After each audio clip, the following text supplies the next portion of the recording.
tools. Hold up. All right. All right, here we go. In three, two, one. Hello, and welcome to Cast a Strong Style. I'm your host, Don Delarente, and I'm joined by my co-host, Anwar Starwin. What's going on, Anwar? What's up, Don? What's up, people? I'm good, man. I'm good. Just back to talk about days 8 through 11 of Best of the Super Junior tournament. We're coming down to the end. Yeah, it is. It's been a hell of a fun tournament. For sure, for sure. Be sure to follow Cast a Strong Style on Twitter by following us at Cast Strong Style. You can also catch us on the CSPN at cspn.us. And you can also subscribe to Cast a Strong Style through iTunes, Google Play, SoundCloud, Stitcher Radio, Spotify, and YouTube. All right, so we're going to start off with day 8. And day 8 and 9 were very special days in this tournament because both blocks took up both the days. So there were 10 matches apiece on day 8 and 9. And we're going to run through those fairly quickly. On day 8, El Fantasmo faced off against Ren Narita. The Argentine cutter and then a top rope splash by Fantasmo got the win. Teton defeated Taka Michinoku with a variation of the Michinoku driver. Robbie Eagles, he fell short to Bushi. Bushi got the win with the MX. Jonathan Gresham, he faced off against Tiger Mask, and he got the win over Tiger Mask with a cradle out of nowhere. Yo took on Doki. Yo hit the Dragon Suplex, and Yo got the win. Show, he faced off against Marty Skrull. Show hit Marty Skrull with the shock arrow, and Show was victorious in that match. In the battle to see who would be the official coach of New Japan, Taguchi cradles up Rocky Romero and picks up the win. And afterwards, Taguchi agrees to kind of be like, assistant coaches with Rocky Romero. So they worked it out. Tashi Ishimori, he faced off against Kanemaru. Kanemaru looks for the whiskey miss, but Ishimori takes the whiskey bottle. The ref sees it, and then Kanemaru gets the small package, and he steals the win over Tashi Ishimori. In our semifinal of the night, Will Ospreay versus Bandito. Ospreay, he heads up top, but he gets cut off. Bandito follows Ospreay up top, and he hits a moonsault press, but Ospreay, he makes the ropes. We get a super kick by Bandito, but Ospreay takes advantage of a slight mistake by Bandito, and he hits the Stormbreaker for the win. And then our main event on night 8, Shingo faced off against Dragon Lee. Dragon Lee hits a knee strike and a rebound German. He hits another knee strike and then a reverse Hurricane Rana and another knee strike. And then Shingo, after all of that, kicks out at 1. Dragon Lee hits another running knee for a 2 count. Shingo counters to Descadora and hits the last of the dragon. And Shingo remains undefeated in New Japan. So, Mr. Anwar Starwin, you can kind of cherry pick which one of those matches you want to delve in and give a little bit more insight into. I like Tiger Mask more versus Jonathan Grissom.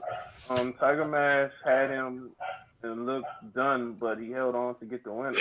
I love how stiff the match was, and it actually went from sportsmanship. And Grissom's surprise win was great post match. Doki versus Yo was pretty good too. They, even though they kind of killed Doki on commentary, Yo winning from under was great. I don't know about flexing your titties though, bro. Marty Scurll versus Show was dope. Playing the crowd with the fake ass injury, and then kind of like, I like how they kind of just that was a really good one. The crowd was really into that one match. Your thoughts on Ospreay and Bandito? That's another great match from Billy. Like for me, that was just another example of like Osprey putting the stake down is probably one of the, if not the best wrestler in the world right now on just on the in ring shit. Um, I really love how even though Bandito lost, he still had the crowd's respect, and at the end they were cheering for him, and I was like, wow, because Bandito is really young, and Juice on commentary being in all of Osprey kind of gives him even more shine because Juice is one of the better wrestlers in the world, and Juice could be like, yes, I would like to wrestle him someday. So that would be a cool match in G1 if they let William in G1. Dragon Lee versus Shingo. It was great. They brought it, and Dragon Lee was right there with Shingo the whole time. He didn't get bullied or punked out by Shingo and almost pulled it out, but wasn't quite enough ready to take out the Dragon. So, no shame to losing Shingo, because Shingo was that dude. Currently, yes, he is. He is a force to be reckoned with. Ridiculous. We shift over to day 9. Show he got the win with the shock arrow over Tiger Mask. Will Ospreay defeated Ren Narita with the Os Cutter. Marty Scurll hits the Black Plague, and he gets the win over Kanemaru. Robbie Eagles, he bounces back, and he puts the Ron Miller special on Doki, and Doki taps out. Robbie Eagles gets the win in their matchup. Shingo, he defeated Taka Michinoku with the Last of the Dragon for the win. Bandino, he hits the 21 plex, and he gets a win over Taguchi.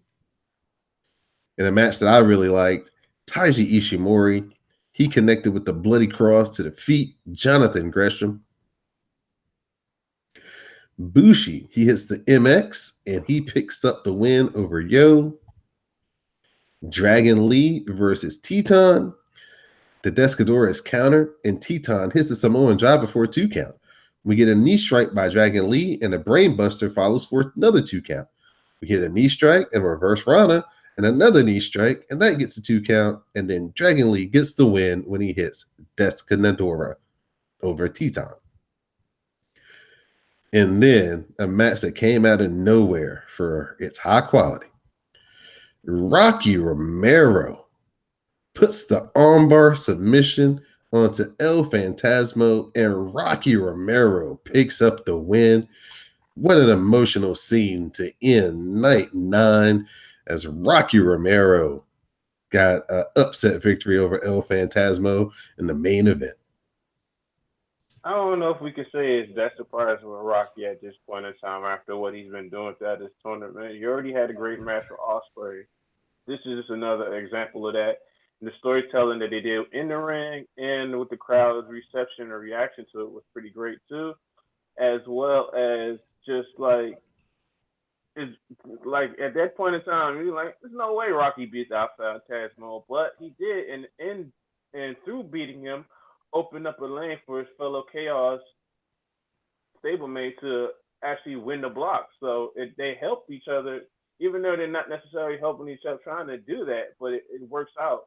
And it's a cool little story element. And I also like within that match, I keep forgetting that actually Rocky was Black Tiger, and he is actually a former IWGP champion, singles champion. So when Rocky gives us commentary on certain stuff, maybe people would that be like, oh, he's a tag team man. Maybe pay more attention because this man got so much tenure and has done so much within that company. And not just that company, ROH back in the day. If you don't know, go do your history. I remember, I think it was the No Remorse Corp. I think it was him, David Richards, and I think Roger Strong was in there. I can't remember. I was like, we're talking like 11, 12 years ago. But yeah, man, Rocky is the man.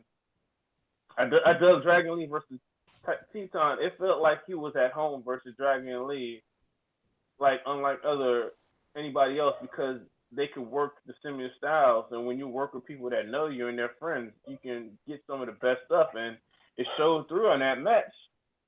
I love Ospreay versus Ren Narita. It's just like, it just shows you how the growth of Narita within that match and his fire encounters and whatnot. And it just shows that if you get in the ring with Osprey at this point, he's gonna do your best to make you look great, and they all have a great match. So, I mean, that was dope. What else? I got a good laugh off of Scroll versus Kanemaru because they were doing such mischief. Shingo versus Taka like that. Shingo just kind of motivated Taka to pull out like his best effort from the tournament, in my opinion. And that was just another dope match. Yeah, those were the matches that stood out for me on that night. Yeah, I was a really big fan of Taka Michinoku's effort as well. He seemed to really push Shingo in that match a lot more than I think Shingo expected to get pushed. Yeah, and he brought out the Kantai Dojo old school yeah, he did. With the blue shorts. I was like, what? Like, damn, that was cool. He brought it back. So we'll switch over to day 10. Day 10, we went back to our regular format of just 5 matches on the card. 5 matches? No. Day 10 has a lot of matches. It's 2. I'm sorry. I lied. So let me go back to the top here for day 10, where we had Taguchi. He defeated Ren Narita with the ankle lock. Jonathan Gresham, he defeats Kanemaru with the octopus hold. He picks up the win. Rocky Romero, he gets the hoverboard lock. He transitions it into the armbar, and he defeats Doki. We have Marty Scurll. He defeated Teton in their match. Shingo defeated Tiger Mask with the Last of the Dragon. El Phantasmo, he falls to Yo because Yo gets the 5-star clutch and pins him shockingly. Will Ospreay and Robbie Eagles. Will Ospreay gets the 450 on the knees by Robbie Eagles. Robbie Eagles follows it up with the Ron Miller special, and Will Ospreay has to tap out. Sho versus Tashi Ishimori. Sho counters the Bloody Cross and looks for the Shock Arrow, but Ishimori escapes and Sho follows with the knee strike. Shock Arrow is then countered into the Bloody Cross, and Taiji Ishimori, he gets the win.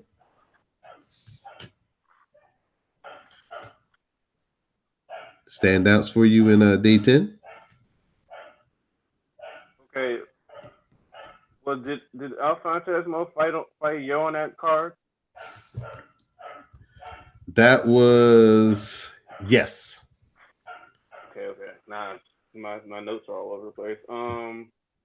I like Teton versus Marty Scurll. Teton, he lost like most of us expected, but I enjoyed his effort within that match. Right. Bandito versus Bushi was good.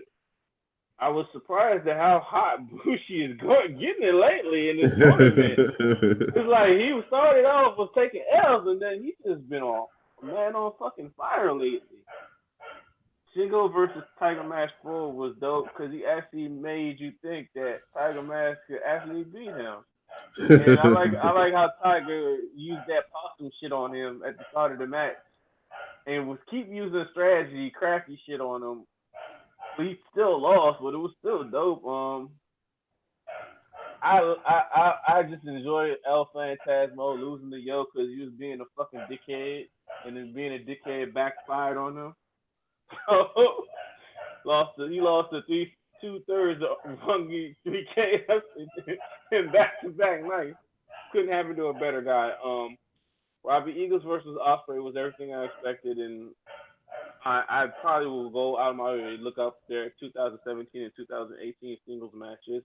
It definitely feels like Robbie Eagles at some point will get the hell up out of Bullet Club because he's not a rule breaker. It's just he's in a group of rule breakers, but he isn't a rule breaker. And at some point, if I like the idea that someone said, I think it was on Super J or somebody, that they said like they could totally see that like Robbie Eagles could potentially take over that junior heavyweight spot in Chaos, and while that would allow Will to move up to like main event. You know, that's a possibility. Yeah, that'll be a good trade. It'll be a good possibility sometime, man. I love the Time's Up video and Juice got so fucking mad. It cut that fire from was like, I know who you are. I'm not that guy anymore. Don't think you can do what you did to me back in the day. And I think he's like, oh, he's referencing probably like maybe somewhere in the Independence or like NXT or something because they were NXT FCW at the same time. Yep. So Yeah. if you know the timeline, I was like, that's what he's probably talking about.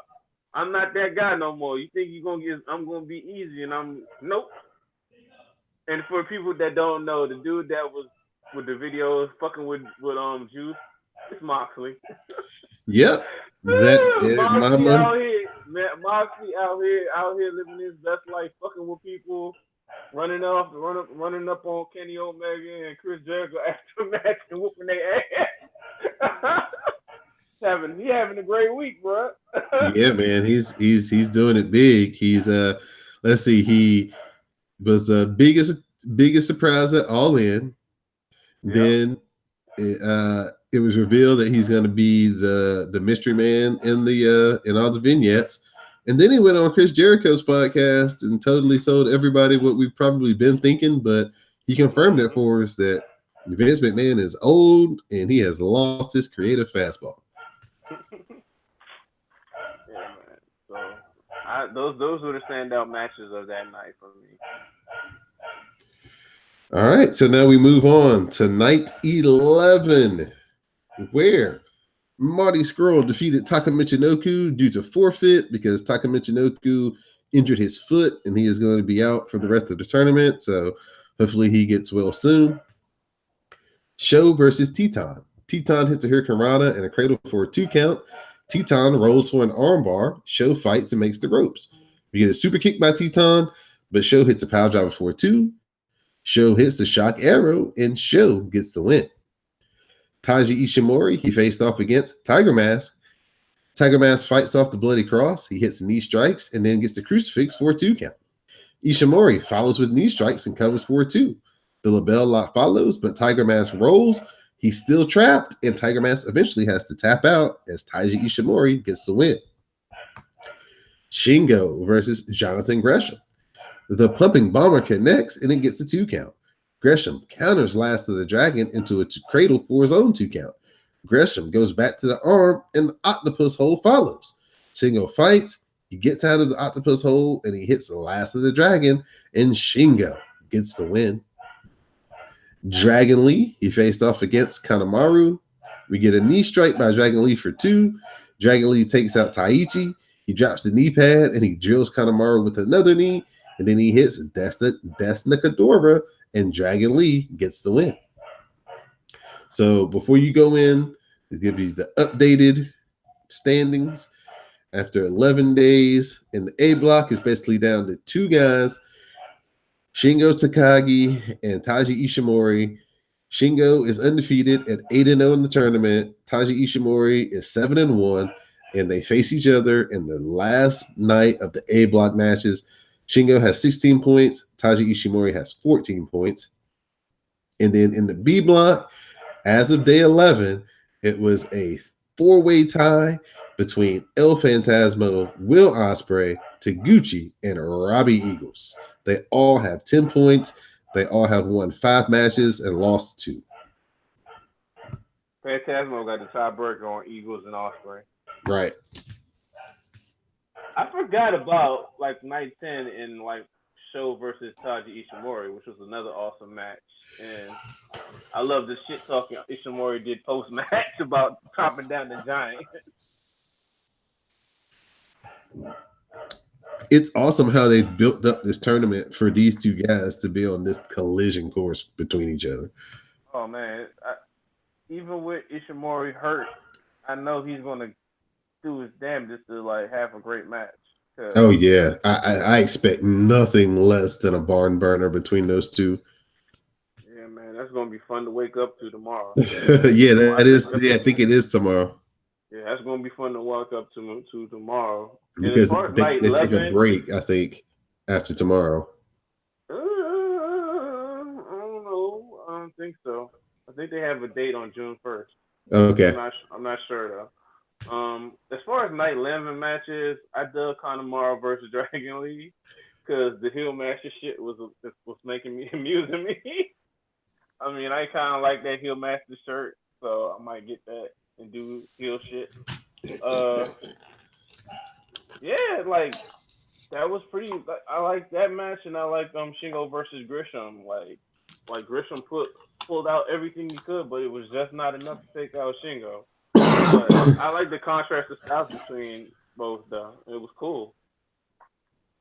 Yeah, that was a very fun night of wrestling. Um, Even the undercard was really good. I enjoyed the tag team matches on there. I actually watched all of that. You better than me, bro. I haven't watched none of the undercards. Not one of them. At some point, like after the tournament, because there's going to be less events in June, I'll probably just go back and just watch those matches, those tag matches. But I was like, man, I don't really want to. Like, because I know the story developments and developments, and it gives even more juice to matches and stuff. But Right. sometimes I just don't want to watch all them damn multi-man matches. But yeah, that one was really good. So it's been an awesome tournament so far. Who would you say would be your MVP through 11 nights? Shingo. Shingo. Shingo and Ospreay are the MVPs in my opinion. Those are, like, and you could like throw Rocky in there too, because he be having some really entertaining matches. Right. So like those are the people that stand out. Phantasmo stands out in the way that he's a great heel that motherfuckers want to boo and don't like. So. And who would you say? I don't like Phantasmo. He's a dickhead. And just me calling him a dickhead lets you know I don't like him right now. And who would you say has made the most of their opportunity? Robbie Eagles. Okay. If you think of Robbie Eagles before this tournament and think of him after watching him perform, Robbie Eagles is an awesome wrestler, man. Definitely, if things fall into place, I could definitely see him becoming like IWGP Intercontinental Champion, like the IWGP Junior Heavyweight Champion at some point.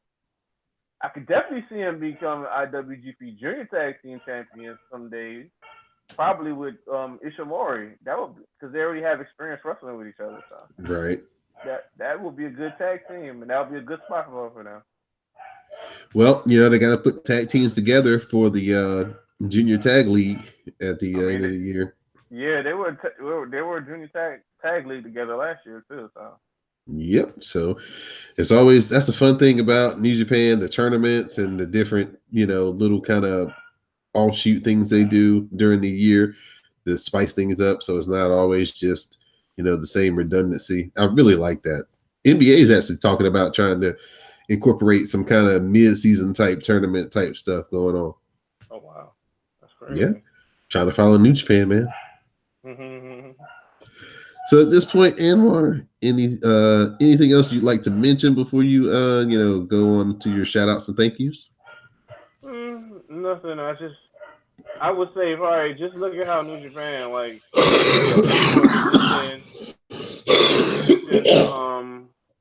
to like even if that's not their focal point, they still have importance and because they have creative direction for their people. Like Narita is a young dude and he's just grown, but it's obvious he's going to be something special in the future. So yeah.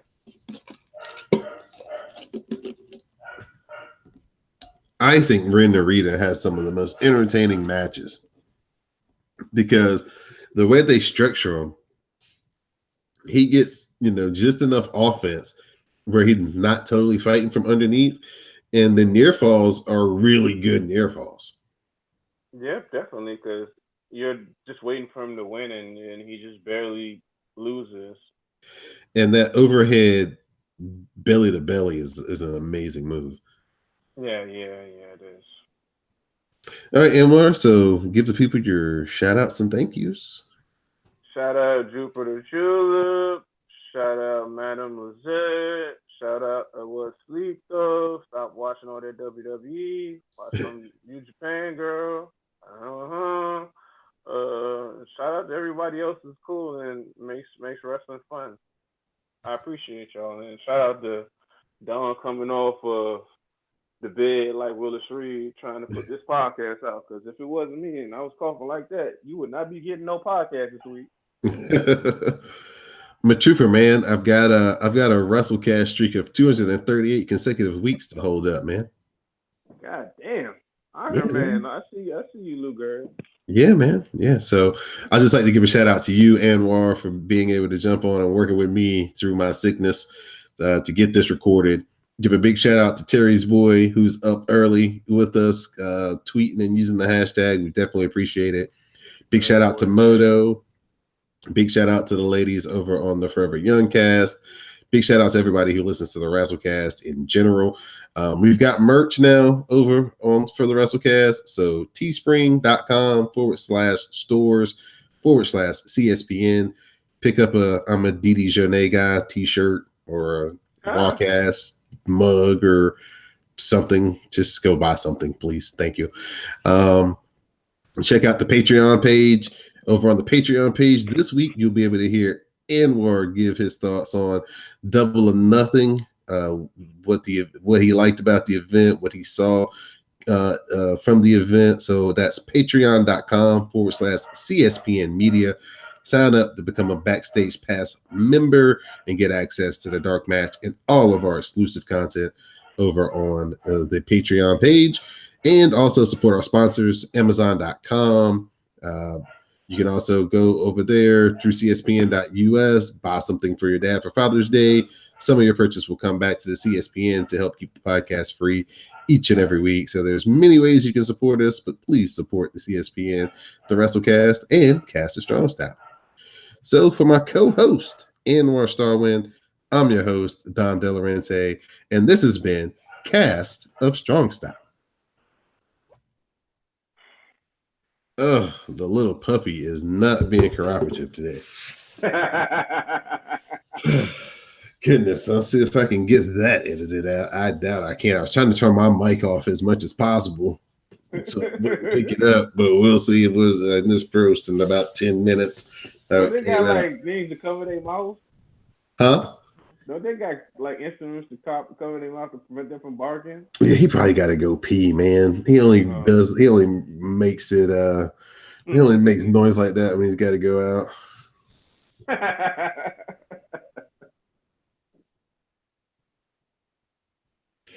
Yeah, man, that's usually when he raises sand is when he's got to go pee. And he probably did a whole bunch of playing and they didn't take him out before they put him in the cage, and that's a recipe for disaster. Uh-oh. So, but all right, man, I appreciate you. I guess we'll wait till the when is it? The 3rd? That it's the final? Yeah, the 3rd. I think the final's on the 5th, I believe. Yeah, because Dominion is when? The 7th? I think it's the 9th or something. I can't remember. They're real close. It's like one is on Sunday and one is on Wednesday and one is on Saturday. That's Yep. Yeah. Yeah, that Saturday is stacked because it's something else going on that day too. It's a Super Showdown the day before that. It's Dominion and it's something else. It's like 3 or 4 things going on that weekend. I think the finals game. I was thinking the finals game is on Saturday, but that's something else. No, they usually try to say the finals games for Sunday for some reason. I don't know why they don't put them on Friday or Saturday, but it starts on Thursday and then they don't play again until Sunday. Then they won't play again until like Wednesday, and then it'll be like Saturday or Friday. I think it's Friday. Friday again, yep. And then the game 7 will be on Sunday. Yeah. On Father's Day. Yep. Who you got? I'm going with the Warriors, but if it's no Durant, it's probably going 6 or 7. Yeah, I think so too. But if Durant is there, The Warriors is 5 or 6. Right, right. Maybe Steph finally get like NBA Finals MVP. Yeah, I don't know, man. They haven't played in so long, though. It's gonna be interesting to see how they come out. That's true. They were on the like rested for like a week or something, right? They've been off for like 9 days. Yeah, man, that's crazy. They could have took like a mini vacation somewhere as a team and then came back. For a team that's played so many games, though, that could be helpful. Yeah, yeah, you're right. You're right. Especially with dealing with injuries too. Mm-hmm. Yeah. Well, all right, man. It's gonna be interesting. I'm gonna try to get this podcast edited and put out before it starts. So the way I'm looking at it, probably be on. This wasn't that long of a podcast, so depending on how much sound I got to take out, it shouldn't be too bad. All right, Anwar, man. I appreciate you, bud. Have a good weekend. All right, take care. Later.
But I feel so alive.